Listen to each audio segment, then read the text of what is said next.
नमस्कार। आज की यह वीडियो देखने के लिए कमज़ोर दिल वाले इंसान यह वीडियो ना ही देखें, क्योंकि यह एक बहुत ही दिल दहलाने वाली घटना है। आइए हम इस घटना के बारे में जानते हैं। यह घटना 2 जुलाई 1995 की आधी रात दिल्ली का एक लुटियंस जोन, जहां देश के सबसे बड़े नेता और अफसर बैठते हैं, अशोक यात्री निवास के बगिया रेस्टोरेंट के पीछे अचानक गाढ़ा धुआं और अजीब सा बदबू उठती है। और वहां से जब गश्त कर रहे पुलिसकर्मी में एक पुलिस कांस्टेबल को जब रेस्टोरेंट के तंदूर से आग की रात में आग का एक लपट निकलते हुए दिखता और उसके साथ एक अजीब सा गंध, तो उसे रहा नहीं जाता है और वह उस तंदूर वाले जो रेस्टोरेंट है उसमें जा धमकता है। जब गश्त लगाकर जब पुलिस कांस्टेबल उस रेस्टोरेंट में जाती है तो उसके सामने जो नज़ारा आता है उसने न सिर्फ दिल्ली पुलिस बल्कि पूरे भारत को हिलाकर रख दिया। और ये कहानी थी नैना साहनी तंदूर हत्याकांड की। जी नमस्कार, मैं सागर सनी आपका मैं अपने चैनल में स्वागत करता हूँ। आइए बताते हैं कि नैना साहनी कौन थे। नैना साहनी एक दिल्ली यूथ कांग्रेस के सक्रिय कार्यकर्ता थी। वह सुशीला शर्मा नामक दिल्ली यूथ कांग्रेस के एक बड़े और प्रभावशाली नेता थे। उसके बीच में दोनों के बीच में एक गुपचुप शादी हुआ और वह एक जो गोल मार्केट जो मंदिर मार्ग पड़ता है वहां पे एक फ्लैट में दोनों साथ में रहते थे। अब विवाद हुआ क्या, सुशील शर्मा का शक्की मिजाज के वो इंसान थे। वह नैना अपने पुराने दोस्त स्कूल के दोस्त से आपस में बातचीत करते रहती थी और उसका नाम था मतबुल करीम। उससे लगभग देर रात कभी बात कर रही है और इस वजह से जो है वह सुशील शर्मा के मन में यह शक और तेज गहराते गया और दोनों के बीच में रिश्ता के बीच में एक खटास उत्पन्न हो गई।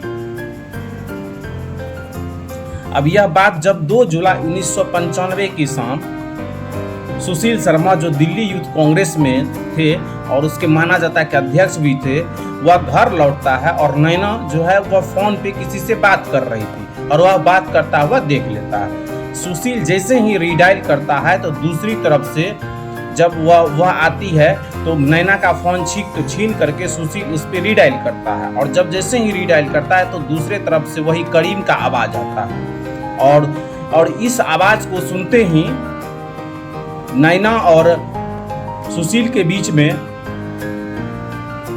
जुबानी जंग चलने लगती है और हाथापाई होने लगती है। और गुस्से में आकर सुशील शर्मा ने अपनी लाइसेंसी रिवॉल्वर निकालकर नैना पे जो है वह 3 गोलियां चला देती और मौके पर ही नैना की मौत हो जाती है। और सुशील का बर्बरता और शकी मिजाज यहीं तक नहीं रुका, उसने सबूत मिटाने के लिए जो है वह मर्डर के बाद सुशील घबराया नहीं, वह लाश के पास बैठा, वह लाश को बेडशीट में लपेटकर अपनी कार के डिक्की में डालता है और अशोक यात्री निवास के बगिया रेस्टोरेंट पहुंचता है। और बगिया रेस्टोरेंट का मालिक केशव जो उसका दोस्त था वह उनसे मिल करके बातचीत करता है और इस घटना के बारे में बताता है। और उस सुशील की दरिंदगी यहाँ तक नहीं खत्म होती है, वह सुशील और अपने दोस्त केशव दोनों ने मिल करके उस लाश को जो उसके बेडशीट में बंधा हुआ था दोनों मिल करके वह रेस्टोरेंट के जो है वह तंदूर के पास लेके आता है। और यहाँ पे होती है बहुत दिल दहलाने वाली घटना। उस नैना के बॉडी को इस दरिंदगी सुशील ने जलती हुई तंदूर में डाल दिया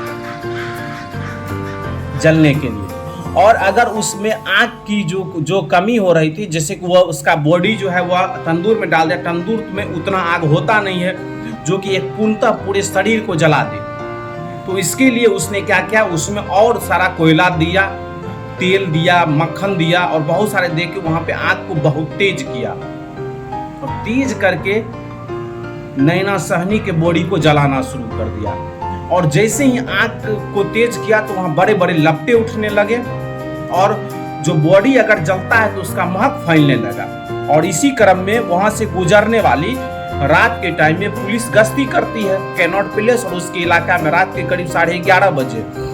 और दिल्ली पुलिस के कांस्टेबल ने ऐसा हिम्मत किया और और हिम्मत करके यह कांस्टेबल अब्दुल नजीर कुंजू और होमगार्ड उसके साथ था चंद्रपाल जो है वह गश्ती करके रेस्टोरेंट के दीवार के पास गया और चाय सब्जी बेचने वाली महिला अनारकली ने धुआं और बदबू को देखकर भी पुलिस को यह बताया कि यहाँ से बदबू आ रही है। कांस्टेबल जब होटल के अंदर घुसा और कांस्टेबल का दाग देना पड़ेगा इस बात के लिए उसकी हिम्मत का वह हिम्मत मान कर हॉस्पिटल के अंदर गया और मैनेजर केशव को तंदूर में लकड़ी और मक्खन फेंक रहा था यह देखा। जब तंदूर में वह कांस्टेबल झांका तो झांकते ही उसका दिमाग हिल गया। उसको देख करके उसका होश उड़ गया उस कांस्टेबल का कि वहां पे एक अधजला सा शरीर किसी का जल रहा था और इस चीज को देख करके दिल्ली पुलिस के कांस्टेबल अब्दुल नजीर का होश उड़ गया और उसके साथ कांस्टेबल चंद्रपाल का तो हालत ही खराब हो गया कि ये क्या हो रहा है। जब मौका जैसे ही मिला तो सुशील शर्मा जो वहां से भागने की कोशिश किया लेकिन मैनेजर केशव पकड़ा गया इस क्रम में। ठीक है, अब भागने में सुशील शर्मा भी नाकाम हो गया और बाद में सुशील शर्मा को मद्रास से गिरफ्तार कर लिया गया और अंततः 10 जुलाई 1995 को उसने बेंगलुरु में सरेंडर कर दिया। अब आता है एक और ट्विस्ट कि पोस्टमार्टम में कैसे पता चले कि ये लड़की है कौन या किसका बॉडी जल रहा है।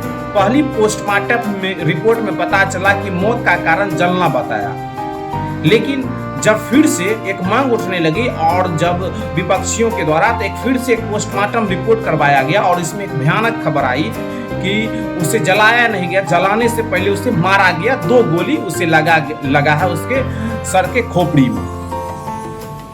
अब जब बात यहीं खत्म नहीं हुई, बात यहाँ तक है अब यह लड़की है कौन, वह मानने को तैयार ही नहीं था कि यह लड़की में हम इसके साथ रह रहे हैं, मेरी वाइफ है या कौन है। तो पहली बार भारत के इतिहास में किसी केस में अगर डीएनए टेस्ट हुआ है तो यही नैना सहनी के केस में डीएनए टेस्ट हुआ और सुप्रीम कोर्ट ने डीएनए टेस्ट के लिए हामी भरी। भारत के आपराधिक इतिहास में पहली बार ऐसा मामला बना जहां लाश की पहचान को साबित करने के लिए डीएनए प्रोफाइलिंग या डीएनए एविडेंस के बड़े पैमाने का इस्तेमाल किया गया और नैना के माता पिता का सैंपल से उसकी पहचान हुई कि नैना के माता पिता का डीएनए से और नैना के डीएनए दोनों को मैच करा गया और दोनों का डीएनए मैच कर गया। तब ये पता चला कि यह बॉडी नैना सैनी के है और इस केस में 2023 तक यह कोर्ट में ट्रायल चलते रहा और सुशील शर्मा को फांसी की सजा सुनाई गई।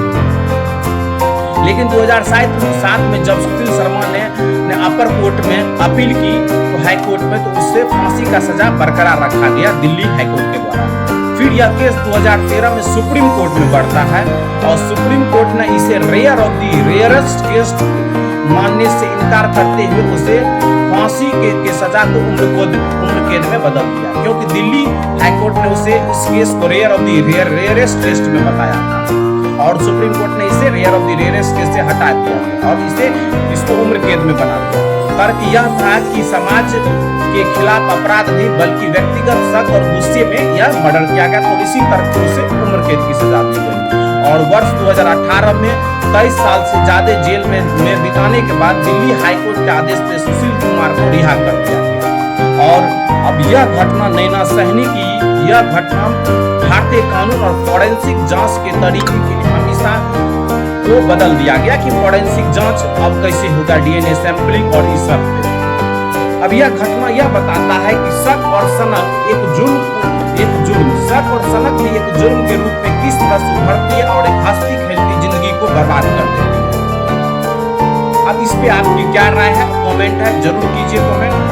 और इन सारी इस तरह की न्यूज क्राइम रिपोर्ट को देखने के लिए हमारे यूट्यूब चैनल, फेसबुक चैनल और इंस्टाग्राम चैनल को जरूर सब्सक्राइब और फॉलो करें और शेयर भी करें जल्द से जल्द। धन्यवाद।